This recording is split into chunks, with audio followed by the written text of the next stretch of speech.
Halo teman-teman, kembali dengan saya Januari Sihotang, tutor Anda di mata kuliah karya ilmiah untuk satu semester ini.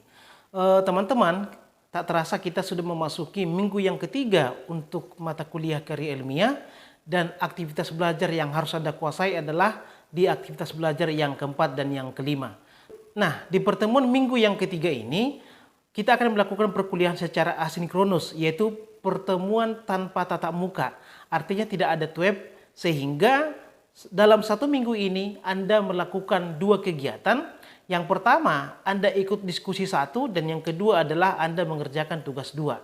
Nah, di diskusi satu ini, Anda diminta untuk berdiskusi dengan saya sebagai tutor Anda terkait dengan permasalahan-permasalahan yang Anda hadapi dalam merumuskan tema ataupun judul dari penelitian Anda, serta rumusan masalah yang Anda masukkan di dalam penelitian itu.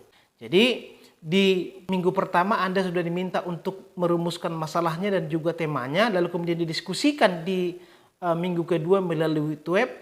Kalau memang ada masalah yang Anda hadapi atau Anda merasa tidak cocok dengan judul tersebut, silakan kembali didiskusikan di diskusi yang pertama ini. Pengalaman saya sebagai tutor di mata kuliah karya ilmiah bahwa secara umum ada tiga permasalahan yang dihadapi oleh mahasiswa terkait dengan perumusan masalah dan juga tema dan topik penelitiannya. Beberapa permasalahan yang dihadapi atau dilema yang dihadapi oleh mahasiswa itu, yang pertama, bahwa ada beberapa mahasiswa yang belum bisa membedakan antara penulisan atau penelitian di bidang ilmu hukum atau di luar bidang ilmu hukum. Jadi secara sederhananya dia tidak tahu apakah itu tema ilmu hukum atau tidak. Nah, saya kasih satu contoh ya. Ada satu mahasiswa saya yang pernah menulis satu judul karya ilmiah. Judulnya adalah Tinjauan Kriminologi, Faktor-Faktor yang Mempengaruhi Kenakalan Remaja di Kabupaten Deli Serdang. Nah, di satu sisi kalau kita lihat dari segi judul itu, memang seolah-olah bahwa judul ini bisa dikelompokkan sebagai kajian ilmu hukum. Tetapi teman-teman, kalau kita telusuri lebih dalam, sebenarnya ini bukan permasalahan ilmu hukum. Ini permasalahan ilmu sosial terkait dengan fenomena-fenomena sosial yang ada di masyarakat. Nah, lalu bagaimana caranya Anda menentukan bahwa itu adalah sebuah kajian ilmu hukum? Caranya adalah bahwa biasanya di dalam sebuah kajian ilmu hukum itu yang dipermasalahkan ada dua. Yang pertama yaitu permasalahan mengenai pembentukan atau eksistensi daripada sebuah norma atau peraturan perundang-undangan. Jadi misalnya Anda menganggap bahwa Undang-Undang Nomor Sekian itu tidak bagus di dalam mengatur mengenai ketenaga kerjaan atau lingkungan hidup dan segala macam. Itu dia. Kemudian yang kedua mengenai penerapan daripada peraturan perundang-undangan itu. Misalnya di dalam Undang-Undang Peradilan Anak sudah diatur mengenai restoratif justice. Nah, Anda bisa meneliti bagaimana penerapan restoratif justice itu di kepolisian sektor Medan Selatan misalnya, atau di Polda Metro Jaya dan segala macam. Itu permasalahan yang pertama. Kemudian yang kedua adalah terlalu banyak mencantumkan rumusan masalah. Apakah ini benar-benar salah? Sebenarnya tidak.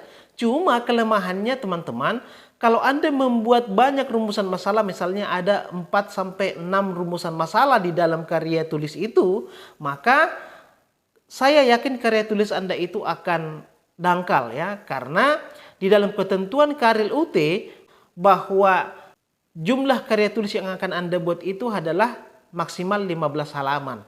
Sehingga kalau dengan 5 ataupun 6 rumusan masalah, maka dia hanya mengkaji kulit-kulit dari permasalahan yang Anda temukan di dalam karya tulis itu. Makanya lebih bagus misalnya Anda membuat 2 atau 3 saja maksimal rumusan masalah, sehingga kajian Anda bisa lebih dalam terkait dengan masalah yang Anda teliti. Lalu kemudian yang ketiga, banyak mahasiswa yang membuat judul karya tulisnya itu terlalu wow gitu ya. Cakupannya terlalu besar, terlalu abstrak atau terlalu umum.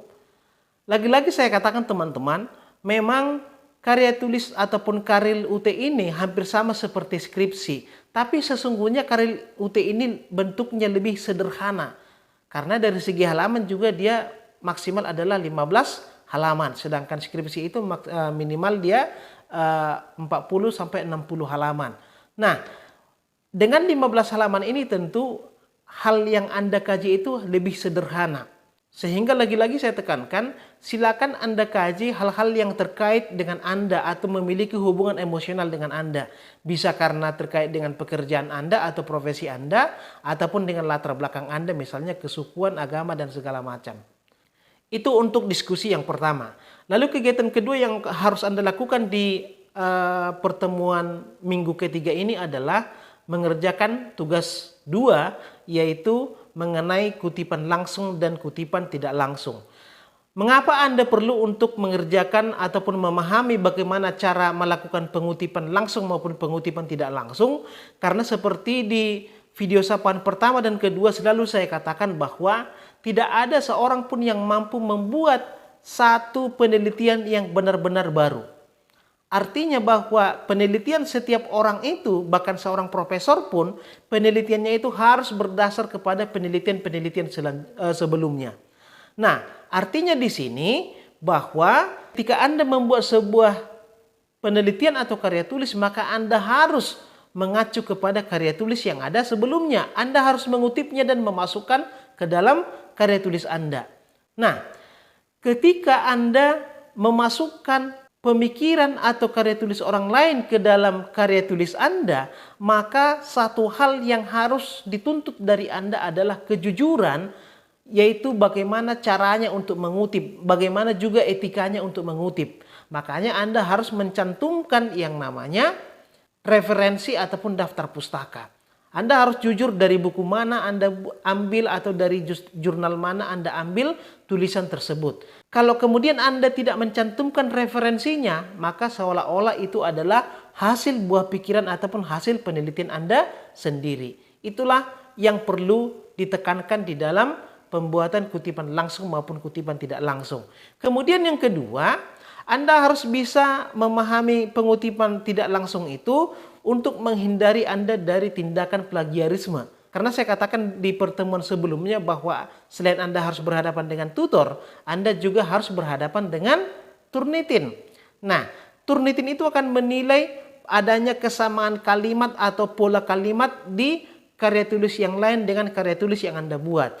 Kalau misalnya itu benar-benar sama, maka itu akan dianggap sebagai sebuah tindakan plagiarisme. Padahal dalam ketentuan UT, tingkat plagiarisme itu maksimal adalah 30%. Makanya Anda harus benar-benar mampu, tanda kutip, mengakali bagaimana caranya supaya karya tulis yang Anda kutip itu tidak benar-benar sama dengan apa yang Anda tuliskan di karya tulis Anda. Caranya adalah dengan melakukan pengutipan secara tidak langsung. Ada beberapa cara-cara untuk melakukan itu. Misalnya Anda bisa melakukan parafrase. Kemudian yang kedua, sering saya katakan bahwa caranya menghadapi plagiarisme itu adalah Anda baca dulu wacana itu atau tulisan itu berulang-ulang, lalu kemudian Anda tuliskan itu dengan kata-kata Anda sendiri. Nah, otomatis ketika Anda menuliskannya dengan bahasa atau kata-kata Anda sendiri, maka yang Anda tuliskan itu pasti berbeda dari sumbernya. Maka Anda tidak dianggap oleh Turnitin melakukan tindakan plagiarisme. Itulah teman-teman dua hal yang harus Anda lakukan di dalam pertemuan yang ketiga ini. Semoga Anda bisa memanfaatkan secara maksimal fasilitas yang diberikan oleh UT dan jalin komunikasi yang baik dengan tutor Anda. Karena keberhasilan daripada karya tulis Anda ini tergantung bagaimana Anda berkomunikasi baik, berdiskusi dengan baik terkait dengan masalah karya tulis dengan tutor Anda. Oke, saya rasa demikian. Semoga video ini bermanfaat. Terima kasih.